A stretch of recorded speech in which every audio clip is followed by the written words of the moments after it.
Kita masuk ke tanya jawab. Assalamualaikum Ustaz. Menurut hadis Nabi Muhammad nggak ada solawat. Anak nggak mau baca Sallallahu alaihi Muhammad. Jamaah, solawat tulis tuh Sallallahu alaihi wasallam. Assalamualaikum Ustaz. Dosa syirik yang bagaimana yang Allah tidak ampuni dosanya? Karena dulu ana sempat ke orang pintar konsultasi tentang anak-anak yang tiap malam menangis. Terus orang pintar tersebut bilang nama anak-anak keberatan. Lalu orang pintar tersebut menyarani nama anak-anak ditambah nama yang diberikan. Lalu orang tersebut kasih air dan anak kasih minum ke anak-anak. Lalu anak-anak atas kesepakatan dengan suami kami tambah namanya yang orang pintar tersebut berikan. Tapi sekarang setelah anak tahu itu semua salah, nama anak kami tidak kami pakai lagi nama yang diberi sama orang pintar tersebut. Bagaimana hukumnya dan apa yang sebaiknya kami lakukan selaku orang tua? Iya, barakallahu fiik. Subhanallah jamaah, pentingnya ilmu ya. Kita tahu mana yang halal, kita tahu mana yang haram. Kebanyakan kita pun tadi Islamnya keturunan, kita nggak pernah belajar agama kita. Kalau berbicara tentang orang pintar tuh kalimat yang umum sekali. Bisa jadi orang pintar itu dukun, bisa jadi orang pintar itu paranormal, bisa jadi orang pintar itu ustadz. Ustadz orang pintar juga. Jangan cuma paranormal dibilang orang pintar. Ketika dibilang orang pintar seakan-akan yang lainnya bodoh gitu kan. Nih orang pintar gitu. Jadi berangkat ke orang seperti itu, ya kita harus tahu backgroundnya. Kalau ternyata memang mereka ya orang-orang yang mungkin menghambakan diri kepada jin, subhanallah jamaah. Saya punya bibi pernah ke orang pintar. Dia cerita, dia sakit, dikasih kertas. Lalu ketika saya pulang dari Madinah, dia tanya, Syafiq nih, ente lihat nih apa nih dikasih orang pintar tuh. Ana baca subhanallah, ternyata ayat kursi ditulis dari belakang. Ayat kursi. Jadi orang kan ayat kursi gitu kan, ditulis dari belakang. Dia rubah tuh Al-Qur'anul Karim dengan ditulis dari belakang tuh ayat Allah Subhanahu wa taala. Maka hati-hati kalau berkaitan dengan merubah nama. Ada orang yang datang kepada Rasulullah SAW dirubah namanya. Seperti siapa? Sahabat Nabi yang namanya Hazan. Hazan ini artinya keras kepala, susah. Ketika datang Hazan pada Rasulullah SAW, ditanya, siapa nama ente? Hazan ya Rasulullah. Qala anta sahal, engkau mudah. Apa kata Hazan? Aku nggak bakal ganti nama pemberian orang tuaku. Masya Allah. Kasih tahu suruh ganti, nggak mau ganti. Apa kata cucunya Sa'id bin Musayyab? Gara-gara itu sampai hari ini yang namanya kesusahan keras kepala ada di rumah kami. Berarti nama itu memang ada artinya. Makanya di kampung tuh Masya Allah ada seorang perempuan punya anak namanya Ribut. Betul, perempuan. Kenapa si ibu ini ketika hamil susah ngelahirannya, sesar. Ya udahlah kasih nama Ribut. Subhanallah, anaknya tukang bikin ribut. Perempuan, bukan laki. Maka orang tua hati-hati ngasih nama. Jadi kalau namanya memang perlu dirubah karena memang ada nama-nama yang berat, betul. Ada nama-nama berat yang mengandung tazkiyah. Yang nama-nama itu memang Nabi SAW menganjurkan untuk diganti. Barroh, orang yang paling baik, itu kan nggak ada kejelekan. Nah itu diganti dengan nama yang lainnya. Ya kalau itu insya Allah nggak masuk syirik ya. Tapi paling nggak kita beristighfar kepada Allah Subhanahu Wa Taala karena memang datang ke orang pintar ini, ke dukun atau penyihir, kata Rasul sallallahu alaihi wasallam, barang siapa yang datang ke kahin atau arraf, orang yang mengabarkan kabar-kabar masa depan, atau kabar-kabar masa lalu, barang-barang yang hilang. Kan orang itu ada yang ngabarkan masa depan, ada yang ngabarin masa lalu. Padahal dia nggak tahu dengan yang gaib, tapi jin yang ngasih tahu dia. Itu nggak diterima sholatnya berapa lama? Arba'ina yauman, 40 hari nggak diterima. Maka hati-hati. Apabila kita berhukum dengan hukum dari Allah atau syariat Islam, apakah itu salah satu bentuk kesyirikan? Apabila kita tidak berhukum dengan hukum Allah Subhanahu wa taala. Contohnya hukum demokrasi yang banyak bertentangan dengan syariat Islam dan banyak melegalkan kemaksiatan, dan bagaimana sikap kita sebagai kaum muslimin. Barakallahu fiikum. Nah, berkaitan dengan hukum Allah. Allah Subhanahu wa taala mengatakan, "Wa man lam yahkum bima anzalallah faulaika humul kafirun, faulaika humul zalimun, faulaika humul fasiqun." Orang yang tidak berhukum dengan hukum Allah itu bisa kafir, bisa fasik, bisa zalim. Allah sebutkan. Bagaimana kondisinya? Ketika kita bicara hukum Allah, terkadang yang ada di benak kita tuh pemerintah. Itu berkaitan bukan hanya dengan pemerintahnya, dengan kita nih. Jangan nunjuk ke sana kita. Kita udah hukumkan hukum Allah nggak di rumah kita? Dalam urusan warisan, dalam urusan apa aja, dalam urusan perdagangan, dalam urusan apa, hukumnya dipakai hukum Allah Subhanahu wa taala. Orang yang berhukum dengan selain hukum Allah ada beberapa kondisi. Kondisi pertama, dia merasa hukum selain hukum Allah itu lebih baik daripada hukum Allah. Maka orang yang seperti ini kafir. Kata dia, hukum Allah nggak benar tuh hukumnya. Ada orang seperti orang Islam, kita tidak bicara pemerintah, kita bicara orang Islam nih, secara umum, perorangan. Ada yang mengatakan umpamanya hukum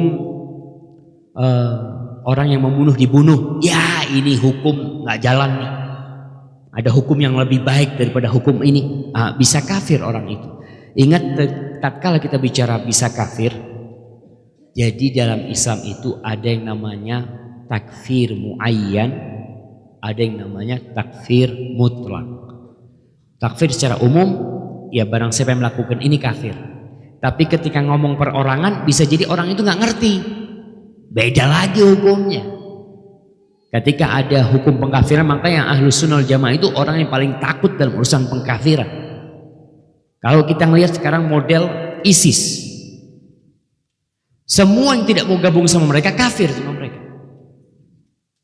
Mereka kerajaan Arab Saudi kafir. Kita jangan bicara kerajaan Indonesia. Arab Saudi yang jelas-jelas hukumnya itu syariat Allah, buat mereka kafir. Pemerintahnya kafir, tentara polisinya kafir, ulamanya kafir, pegawai negerinya kafir. Mereka mengatakan seperti itu. Ahlus Sunnah nggak seperti itu. Ada orang melakukan kesalahan yang sampai tingkat kekufuran mungkin, tapi kalau urusan perorangan, kita lihat. Jadi tadi kalau mengatakan hukum Allah selain hukum Allah lebih baik, atau dia mengatakan sama hukum Allah sama hukum manusia sama, mungkin sama hukum anak yang bikin ini lebih bagus, itu bahaya, bisa kufur. Tapi ada orang yang mengatakan hukum Allah lebih baik. Cuma gimana kondisinya? Kondisinya nggak bisa jalankan itu. Ya orang yang seperti ini tentunya dia jadi orang yang fasik atau yang zalim nantinya. Maka masalah pengkufuran ini tolong hati-hati. Jangan mudah-mudah mengkafirkan orang. Kita yang harus kita lakukan tadi dakwah tauhid. Orang tuh yang penting tauhid. Insya Allah yang pertama ditanya di kuburan tuh man rabbuk, man nabiyuk, madinuk. Kita siapkan untuk hal itu. Barakallahu fikum. Ustaz, kalau ada seorang istri mengaku-ngaku mimpi ini, mimpi itu, padahal enggak, hanya sebatas menasehati, padahal istri itu tahunya dari iparnya. Gimana? Enggak paham. Kalau ada seorang istri mengaku-ngaku mimpi ini, mimpi itu, padahal enggak, hanya sebatas menasehati. Padahal istri itu taunya dari iparnya. Bagaimana cara bertobatnya? Apakah harus terus terang akan kebohongan itu? Istrinya sangat ketakutan akan dosa tersebut. Nah, inna min afral fira, kata Rasulullah SAW, termasuk dosa kebohongan yang nyata. Orang itu ngomong mimpi sesuatu padahal dia nggak mimpi itu. Maka cara bertobat ya terhadap kebohongan itu ya minta maaf sama suaminya. Kalau itu memang berkaitan dengan hak-hak dia. Kalau tidak, ada hubungannya kita bertobat kepada Allah Subhanahu wa taala. Karena yang berhubungan dengan manusia, tobatnya harus minta maaf, kita ambil hak dia, kita apa. Karena sampai sekarang belum paham sama pertanyaan ini. Apa maknanya? Sekedar menasehati. Tapi mudah-mudahan kan intinya ibunya tanya bagaimana tobatnya ya. Tadi tobat menyesali, meninggalkan, kemudian berazam untuk tidak mengulangi apa yang dia lakukan. Ustadz, berapa usia anak-anak mulai diajarin mengenal Allah? Misalnya usia Ibnu Abbas ketika Nabi SAW menasihati agar menjaga hak-hak Allah. Nah, anak-anak kita itu ada fase dia menghafal. Kerjanya cuma menghafal. Dia itu nggak paham dengan apa yang dia ucapkan. Ya udah, anak kayak gitu diajarin tentang Allah tapi sekedar hafalan. Kayak ketika kita ajarin qul huwallahu ahad, itu kan mengenalkan Allah, tapi dia belum paham. Maka jangan anaknya umur 3 tahun duduk, bapak mau jelasin tentang tafsir qul huwallahu ahad gitu. Wah, itu nggak pas. Jadi ada anak yang sampai umur sudah mumayyiz. Mumayyiz itu sudah bisa bedain yang kanan sama yang kiri. Kan ada anak yang belum tahu tuh, sampai umur berapa, mana tangan kirinya, yang mana tangan kiri pak? Nah, itu belum bisa paham ya. Rasulullah SAW mengajarin sama Hasan Husain. Hasan Husain itu tinggal mati berapa umur Nabi SAW? Berapa umur Nabi? Berapa umurnya Hasan dan Husain? Para jamaah, 12 tahun. Insya Allah. Berarti lahirnya sebelum hijrah. Padahal kawinnya habisnya hijrah tuh Ali bin Abi Thalib. Ya 6-7 tahun kira-kira. Masya Allah, kasih hadiah tuh Masya Allah. Iya, karena Ali menikahnya setelah perang Badar Insya Allah dengan Fatimah. Itu ketika ada Hasan Husain ini ambil kurma. Ada kurma jatuh, namanya anak kecil. Kan dia ambil mau dia makannya. Diambil dari mulutnya Rasul, dari mulutnya Hasan. Kata dia, nahnu alul bait, kita alul bait gak boleh makan kurma sedekah, kata dia. Udah diajarin tuh. Umurnya 6-7 itu udah mulai paham ya. Rata-rata umur 7 tahun biasanya.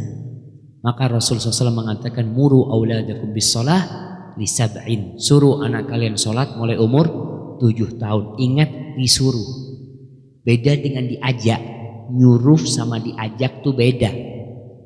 Sebelum 7 tahun anaknya diajak, yuk sholat. Enggak pak, mau di rumah. Ya udahlah, biasanya anak-anak kan gitu. Kadang kala ada waktu-waktu dia mau ke masjid, ada waktu-waktu dia mau main. Ya dia belum 7 tahun ya belum disuruh. Setelah 7 tahun disuruh. Dan subhanallah kita lihat anak SD masuk SD umur berapa? 7 tahun. Tapi kadang-kala anak kita SD diajari pelajaran-pelajaran yang dia nggak paham. Apa pelajarannya? Dia sendiri sekedar menghafal kadang-kala ya. Maka tolong tuh mulai 7 tahun ya. Ini penting sekali. Banyak ibu-ibu yang membangunkan anaknya untuk sekolah, tapi kesihan membangunkan anaknya untuk sholat subuh. Ibu-ibu dengerin tuh. Ketika subuh jam 4, Ustaz, anaknya masih kecil, umur 7 tahun kata Nabi, bangunin. Kalau kesian Ustaz, nanti ngantuk di sekolah kata dia. Nggak apa-apa ngantuk di sekolah, daripada nanti kita dihisap di hari kiamat. Kenapa kok gak bangunkan anakmu? Padahal Nabi berpesan sallallahu alaihi wasallam 7 tahun kau suruh sholat. Ini perintah Nabi. Jangan mengatakan, Ustaz kan belum balik, belum wajib sholat. Nah, yang wajib siapa? Anaknya apa orang tuanya? Orang tuanya. Perintah itu bukan buat anak, perintah itu buat orang tuanya. Yang bakal dihisap orang tuanya nanti. Anak itu nggak sholat, dia nggak dosa, karena dia memang belum balik. Tapi yang dosa orang tuanya. Ketika diperintahkan sama Nabi, kita nggak mengamalkan. Maka tolong mulai umur 7 tahun udah dibangunkan anaknya. Capek nyuruh anak sholat itu. Allah Jalla Jalla berfirman, wa'mur ahlaka bis-shalah wastabir 'alaiha. Suruh anakmu sholat dan sabar. Bangun anak, Allahu Akbar. Kita bangunin anak kita. Gum adzan subuh ketin. Iya, Bah. Kita ambil wudu. Teler lagi dia, insyaallah. Kita bangun, bangun. Dia keluar, pindah kamar. Bapaknya cari, udah bangun ternyata pindah kamar, capek aja. Ada yang berdiri, anak punya anak pernah berdiri di kamar mandi. Bapaknya cariin ternyata dia ngantuk dia. Tapi ingat, Allah bisa karena biasa. Ada seorang anak sholat malam, jam 3 malam dia bangun, anak SD umur kelas 4. Ditanya sama wartawan, kok bisa? Kok gak takut ngantuk di kelas? Ya awalnya ngantuk, tapi setelah itu gak ada ngantuk lagi. Maka perlu pembiasaan, bukan pembiaran. Ustaz, bagaimana anak-anak kita bisa selamat? Karena sekolah-sekolah Islam sangat mahal. Sekolah-sekolah agama terbaik memasang tarif yang mahal. Nggak, jangan disekolahin, di rumah. Subhanallah, bener nih jemaah. Sekolah pertama itu ibu. Al-ummu madrasatun. Kita bisa kejar paket. Kita jangan gini. Kebanyakan di antara kita itu mencela lingkungan, mencela zaman, mencela ini, mencela itu. Jangan. Aibnya itu di diri kita. Alhamdulillah, kita tidak pernah ribut ya. Ada restoran mahal nggak pernah ribut kita. Ustaz, kok mahal banget restoran itu? Kita, ya udah makan di rumah, jangan makan di restoran, gitu kan. Kenapa kita harus salahkan yang punya restoran? Kemudian sekolahan ini terus terang. Sekolahan Islam itu ada yang gratis, ada yang pertengahan, ada yang mahal. Disesuaikan jamaah. Ketika mau bikin sekolah gratis, karena sudah ada dananya, alhamdulillah bisa ngasih gratis. Bikin sekolah mahal, Ustaz, ini ada anak-anak pejabat, anak orang-orang kaya, mereka kalau kita nggak bikin yang bagus, mereka sekolahkan anaknya ke sekolah yang nggak benar. Ya berarti kita memfasilitasi untuk dakwah nih. Bagaimana tuh anak-anak orang-orang kaya bisa dapat ilmu agama yang benar? Mahal ya mahal, kalau memang gedungnya mahal, ininya mahal. Tapi ingat, tetap ada yang murah. Jangan melihat kepada yang mahal. Karena terkadang kita inginnya yang mahal mesti bagus, belum tentu jemaah. Belum tentu. Kadangkala yang murah lebih bagus, tapi kita selalu berpikiran duit itu menentukan. Enggak. Ada orang yang sekolahnya favorit, anak orang kaya sekolahnya favorit nggak jadi apa-apa. Ternyata ada anaknya orang miskin, sekolahnya yang biasa-biasa, berhasil dia jadi anak soleh. Gitu kan. Jadi jangan menyalahkan sekolah yang mahal, tapi sekalahkan kenapa kita nggak ngajarin anak-anak kita di rumah kita. Assalamualaikum Pak Ustadz, bagaimana pendapat Bapak, Pak Ustadz? Sebenarnya cukup Ustadz aja, nggak perlu Bapak. Tentang kesenangan anak-anak sekarang dengan game, apakah itu juga termasuk menyekutukan Allah? Masya Allah, Ana mau minum. Dan bagaimana saya, alhamdulillah, sebagai orang tua harus menyikapi anak-anak yang senang main game. Jadi menyekutukan Allah itu artinya memalingkan hak Allah kepada selain Allah, hak khusus milik Allah. Berdoa, tawakal, memohon, meminta pertolongan, berlindung, semua itu hak milik pencipta, kita serahkan kepada selain Allah. Adapun main game tentang kesenangannya apa? Ada yang gamenya jadi Tuhannya. Ada. Sehingga semua dia tinggalkan demi game. Hati-hati yang seperti itu. Tapi kalau sekedar anak-anak main game, itu termasuk fenomena yang harus diperbaiki. Dan orang tua harus turun tangan. Orang tua bapak khususnya. Kadangkala ibu-ibu ya, ketika ada tamu, anaknya kan nangis kan, gangguin ibunya nih. Udah tuh main game sana. Mana main game? Suruh main game tuh anaknya. Ibunya ngobrol. Karena nggak digangguin sama anaknya. Anaknya suruh main game. Kita yang membiasakan mereka main game akhirnya. Tolong diadakan permainan yang real. Banyak permainan real itu yang insya Allah tidak membuat orang sakit seperti main game. Diadakan tadi main petak umpet. Orang tua, Ustaz, anak udah tua masa main petak umpet sama anaknya? Nggak apa-apa. Main di rumah sama ibunya juga main badminton di rumahnya, main apalah yang anak-anak itu seneng, main mobil-mobilan, balapan mobil sama anak-anaknya tuh. Itu lebih nyata jamaah. Karena anak lihat sekarang ini banyak permainan yang membuat anak itu sehat, anak itu cerdas, hilang. Dulu itu ada permainan namanya, kalau di Jawa itu patil lili. Apa tuh? Jadi mukul kayu, dipukul tuh, lari, nanti sehat-sehat anak tuh. Masya Allah. Sekarang lemas-lemas, suruh nolongin orang tuanya, aduh capek. Karena yang sehat cuma jempolnya doang. Tolonglah ibu-ibu, dicarikan permainan dia, belikan mainan yang memang. Anak sampai sekarang melihat permainan yang bagus buat anak-anak itu tadi blok-blok gitu ya. Apa? Lego tuh baru. Dulu bukan Lego yang gede-gede tuh jamaah. Bikin rumah nanti jatuh, rusak ya. Biasa tuh anak-anak seneng seperti itu. Termasuk permainan yang tidak membosankan seperti itu. Jangan main monopoli. Ngajarin anak duniawi. Fulus. Batu main monopoli itu ngajarin anak, wah. Padahal sebenarnya main monopoli itu ngajarin kita ke akhirat kalau kita benerin. Kenapa? Nah, dunia ini kayak monopoli. Kau merasa punya hotel, kau merasa punya ini, padahal setelah itu hilang semua. Di dunia kita seperti itu. Orang anak punya hotel di sana, punya hotel di sana. Inti bawa nggak ada. Orang selesai main monopoli, selesai ditutup. Duitnya mau dipakai nggak dipakai. Dibuang. Jadi, tapi jangan main monopoli. Itu ngajarin duniawi. Nah, nggak boleh itu. Gimana? Ada dadunya juga kan seperti itu. Itu termasuk permainan yang tidak diperbolehkan. Ustaz mau tanya bagaimana? Udah habis waktunya. Bagaimana caranya mengajari anak menghafal Al-Quran agar cepat menghafalnya? Mohon penjelasannya. Iya, anak-anak itu tadi, anak-anak kecil itu hanya butuh diperdengarkan kepada mereka.